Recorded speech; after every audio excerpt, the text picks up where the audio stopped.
Hello friends, स्वागत है आप सभी का हमारे यूट्यूब चैनल पे जिसका नाम है बागेश्वर टेक। लेटेस्ट जॉब की जानकारी और उनके फॉर्म फिल करने की जानकारी के लिए हमारे चैनल को सब्सक्राइब करें, साथ में बेल आइकन भी प्रेस करें ताकि आपको जल्द से नोटिफिकेशन मिलते रहे। सो फ्रेंड, इस वीडियो में हम जानेंगे कि जैसे ही हाल ही में अभी साउथ ईस्ट सेंट्रल रेलवे के द्वारा जिनका भी 10th हो चुका है, जिनका भी ITI हो चुका है वो पर्टिकुलर ट्रेड में, सो वहाँ पे काफ़ी वैकेंसी अवेलेबल है। अभी यहाँ पे काफ़ी वैकेंसी वो निकली है, तो उसी के हिसाब से अप्रेंटिस के लिए आप आवेदन कर सकते हैं। और जहाँ पे आपका पेड आवेदन रहेगा ही, जिसके लिए आपको कुछ आपको स्टाइपेंड भी मिलेगा इसके लिए।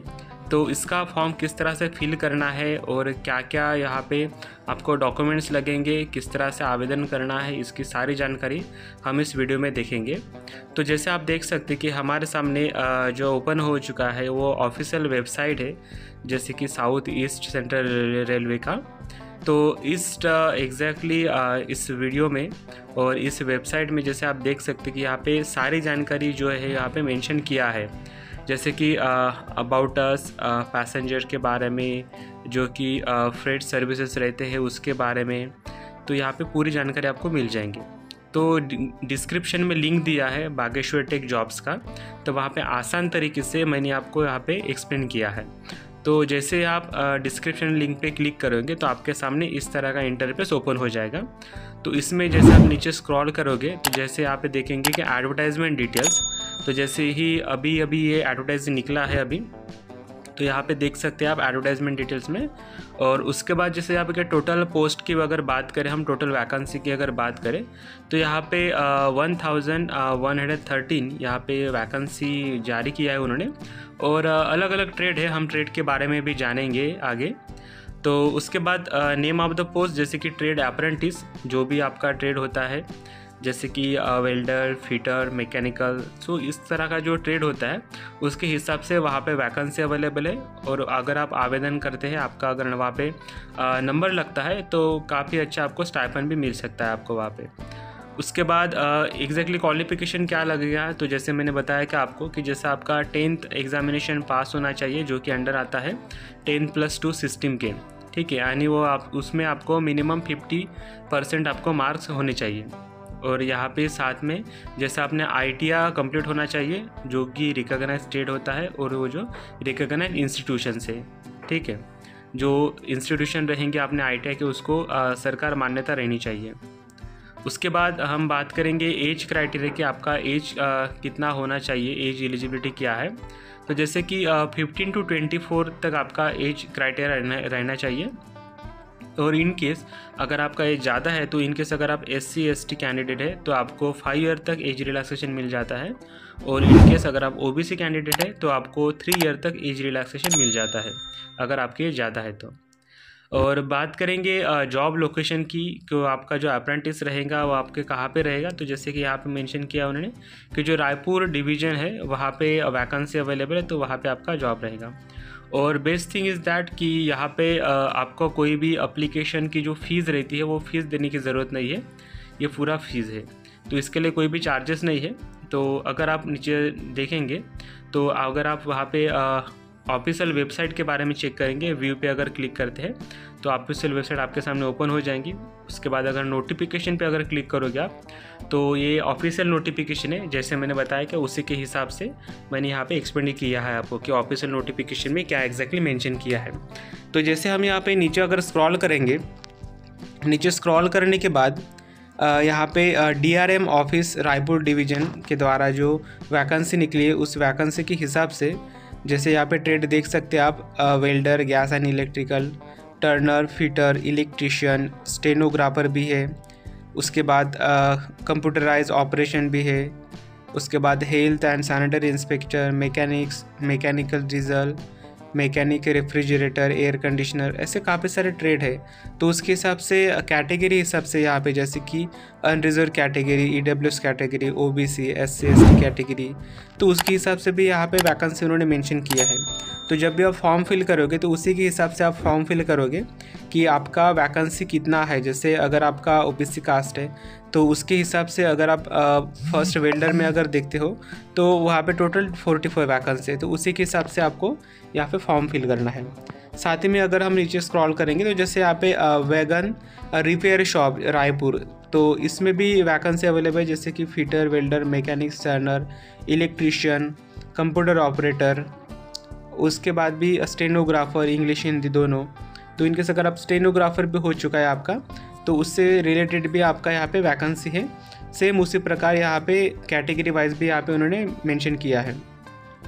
उसके बाद हम जानेंगे नीचे कि एग्जैक्टली किस प्रकार का क्राइटेरिया होता है, जहाँ पे जैसे कि the period of apprentice training and stipend, किस तरह का कितना स्टाइपन मिल सकता है हमें, और उसका ड्यूरेशन कितना रहे। जैसे कि आप उन्होंने मेंशन किया है कि जो भी सिलेक्टेड कैंडिडेट रहेंगे उनका अप्रेंटिस जो रहेगा वो 1 ईयर तक ट्रेनिंग उनका रह सकता है, 1 ईयर तक अप्रेंटिस रह सकता है। और ये जो अप्रेंटिस रहेगा वो पेड अप्रेंटिस रहेगा, मतलब जो कि अप्रेंटिस एक्ट के हिसाब से उनको पेड करना पड़ेगा। तो आपको कुछ स्टाइपेंड भी मिलेगा वहाँ पे, 10,000 15,000 ऐसा कुछ स्टाइपेंड भी रहता है यहाँ पे। उसके बाद मेडिकल एग्जामिनेशन भी होगा आपका वहाँ पे, और कॉन्ट्रैक्ट जैसे उन्होंने मेंशन किया है कि द सिलेक्टेड कैंडिडेट्स और if minor his graduation to be inter. तो यहाँ पे उन्होंने मेंशन भी किया है इस कॉन्ट्रैक्ट के बारे में, आप यहाँ पे डिटेल्स में पढ़ सकते हैं पूरा। और जैसे कि लास्ट डेट जो है आपके यहाँ पे मेंशन किया उन्होंने कि 1 मई लास्ट डेट है, तो उससे पहले आपको फॉर्म फिल करना पड़ेगा, अभी अप्रैल है। और अगर इसमें कुछ क्वेरी भी आती है आपको, तो जैसे यहाँ पे उन्होंने मेंशन किया है कि मोबाइल नंबर, इस पर आप कॉल करके कुछ पूछ सकते हैं इनकेस अगर कुछ क्वेरी आती है। तो जैसे मंडे टू थर्सडे यहाँ पे टाइम मेंशन किया है, उसके हिसाब से आप यहाँ पे उनको कॉल करके पूछ सकते हैं। तो ये हो गई पूरा किस तरह से फॉर्म फिल करना है, क्या एलिजिबिलिटी क्राइटेरिया क्या है। अब अप्लाई कैसे करना है, तो यहाँ पे अगर आप ऑनलाइन अप्लाई पे क्लिक करोगे तो उसमें जैसे आपको इस तरह का इंटरफेस ओपन हो जाएगा, जो कि apprenticeshipindia.gov.in, ये गवर्नमेंट का ऑफिशियल वेबसाइट है जहाँ पे आपको अप्रेंटिस के लिए अप्लाई करना पड़ता है।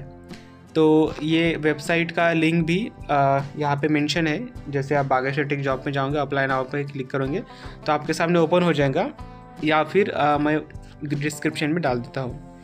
और उसकी अप्लाई किस तरह से करना है, तो ये जो ऑफिशियल वेबसाइट है, जैसे आप यहाँ पे देख सकते हैं सारे जितने भी अप्रेंटिस यहाँ पे निकले हैं, यहाँ पे कौन से कंपनी में अप्रेंटिस के लिए जगह वैकेंसी है, ITI के हिसाब से, ट्रेड के हिसाब से, 10th के हिसाब से। तो यहाँ पे टोटल स्टाइपेंड भी कितना मिल सकता है यहाँ पे पूरा मेंशन करता है।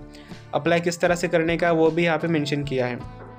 तो इनकेस अगर आप न्यू कैंडिडेट है तो सबसे पहले आपको तो रजिस्ट्रेशन करना पड़ेगा। यहाँ पे जैसे कॉर्नर में आप देख सकते हैं लॉगिन एंड रजिस्टर, तो वहाँ पे कैंडिडेट पे क्लिक करके यहाँ पे आपको ईमेल आईडी डाल के कैप्चा कोड डाल के आपको यहाँ पे रजिस्टर करना है। या फिर अगर आप ऑलरेडी लॉगिन है, आपका ऑलरेडी है, तो आप लॉगिन भी कर सकते हैं। और इस तरह से आप अगर आप ITI स्टूडेंट है तो आपका रोल नंबर डाल के आप फाइंड डिटेल्स पे क्लिक करोगे तो आपका डायरेक्टली ऑटोमेटिक आ जाएगा। इनकेस अगर आप 10th पास है, ITI स्टूडेंट नहीं है, तो आपको आपके मोबाइल नंबर, ईमेल आईडी डाल के कैप्चा कोड डाल के रजिस्ट्रेशन करना पड़ेगा आपको। तो रजिस्ट्रेशन में बेसिक डिटेल्स आपकी रिक्वायरमेंट है, तो वो डिटेल्स आपको पूरा यहाँ पे फिल करके रजिस्ट्रेशन करना है। जब आप रजिस्ट्रेशन करोगे तो उसी के बाद ही आपका अप्लाई नाउ का बटन जो है वहाँ पे आ जाएगा। किस तरह से अप्लाई करना है वहाँ पे आपको मेंशन रहेगा। तो ये एक एग्ज़ाम के तौर पे हम देखते हैं, जैसे कि यहाँ पे नॉर्मल है, तो अप्लाई नाउ पे अगर हम क्लिक करेंगे तो आप यहाँ पे देख सकते हैं कि राइट साइड जो है, लेफ़्ट साइड जो है, यहाँ पे मेंशन है सारी जानकारी जो कि अप्रेंटिस में कौन अप्लाई कर सकता है या फिर किन की तरफ से अप्रेंटिस जारी किया है। तो जो कंपनी डिटेल्स है यहाँ पे, टोटल कंपनी डिटेल्स पूरा मेंशन है यहाँ पे, कहाँ की कंपनी है, कितने वर्कर्स है यहाँ पे, स्टाइपेंड कितना मिल सकता है, कितने आवर्स का टाइमिंग रहेगा, पूरा यहाँ पे मेंशन किया है कंपनी के बारे में। तो इनकेस अगर आप यहाँ पे अप्लाई पे क्लिक करना है, तो जैसे कि आप अप्लाई फॉर दिस अपॉर्चुनिटी, तो आपको सबसे पहले लॉगिन करना मस्ट है यहाँ पे। जैसे आप लॉगिन करोगे उसी के बाद ही आप यहाँ पे अप्लाई कर सकते हो। तो इनकेस यहाँ पे अगर आपको कुछ क्वेरी आती है, कुछ दिक्कत आती है यहाँ पे अप्रेंटिस के लिए अप्लाई करने के लिए, तो आप डायरेक्टली कांटेक्ट कर सकते हैं मुझे, कमेंट करके पूछ सकते हैं आप। कोई भी इशू आए तो ज़रूर आपके कमेंट का रिप्लाई आ जाएगा। ठीक है, थैंक